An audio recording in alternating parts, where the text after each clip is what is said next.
Shh, it's trying. You're gonna wake it.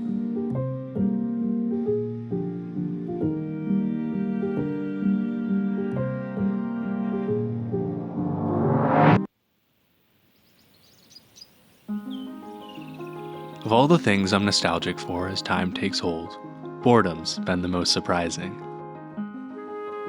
I spent summers desperately looking for a way beyond its grasp, and now I think that pursuit is actually the appeal. That the journey to the end of boredom was full of surprises and experimentation and creativity. It was an adventure all its own. I know what you're expecting from this video. We're so buried in our phones. Instead of giving someone a real smile, we send an emoji. But it's not that.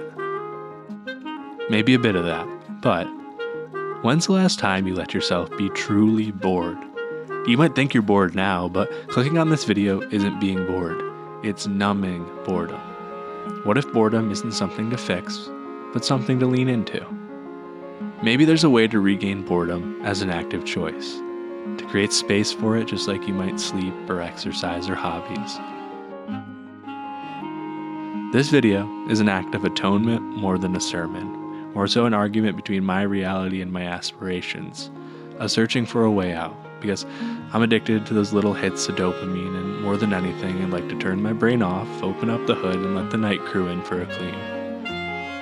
I see boredom as our brain's equivalent of the IT department making sure you power down your computer before they try anything else. Without boredom, we're running ourselves ragged. Again, I know I look like this.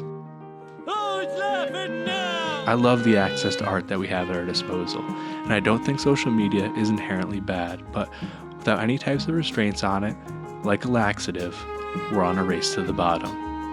And the way things stand, it's up to us to find our own guardrails. Even letting myself be bored enough to write this was a challenge. I got a text midway through that last sentence that made me feel like a mouse staring down cheese, knowing full well there's a trap attached.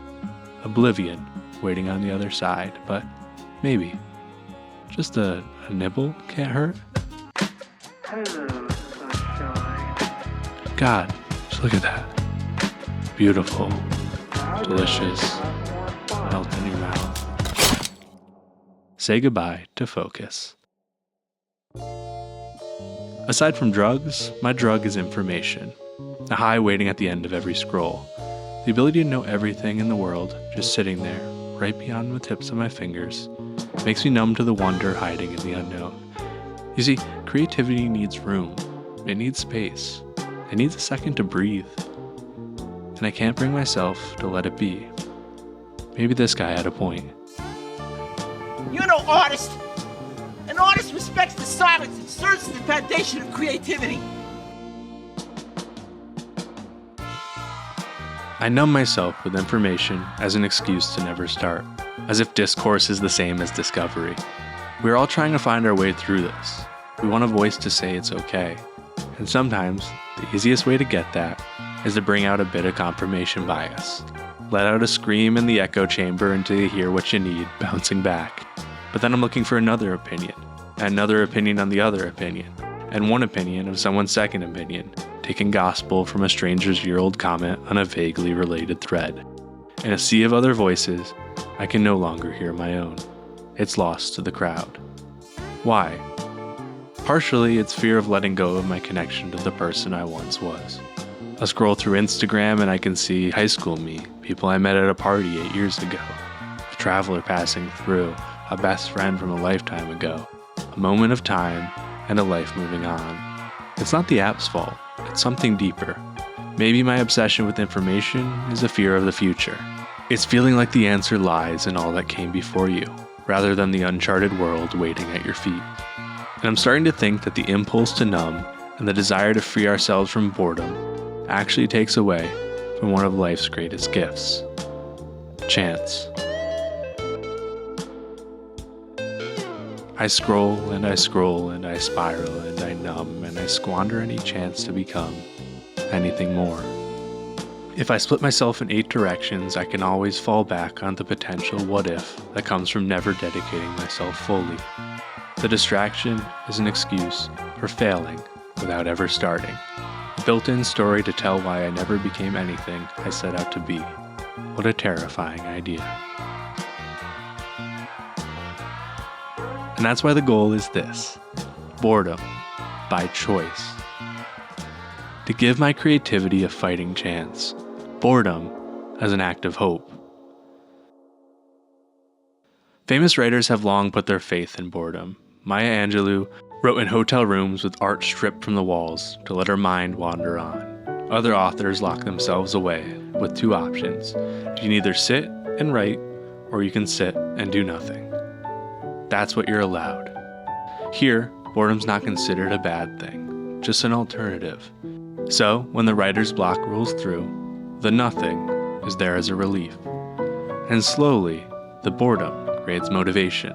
The writing, which once felt like the worst thing imaginable, eventually gives way, over time, like an ice cube melting in tandem with your thirst, to the idea that doing something has to be better than nothing. Better to feel pain than nothing at all. And once the momentum starts, the rust comes off the wheels, and before you know it, you're picking up steam. Out of nothing, something. So that's what I'm building toward. I'm scheduling time to do nothing, building space for guilt-free, phone-free walks. And I'm not there yet, but the work is more about the internal shift. Respect for boredom, protecting the silence, so I can sculpt it, making the noise more meaningful when it returns. A well-lit room isn't one where all the lights are cranked to 100. We need darkness, need quiet, need space to create a scene worth seeing.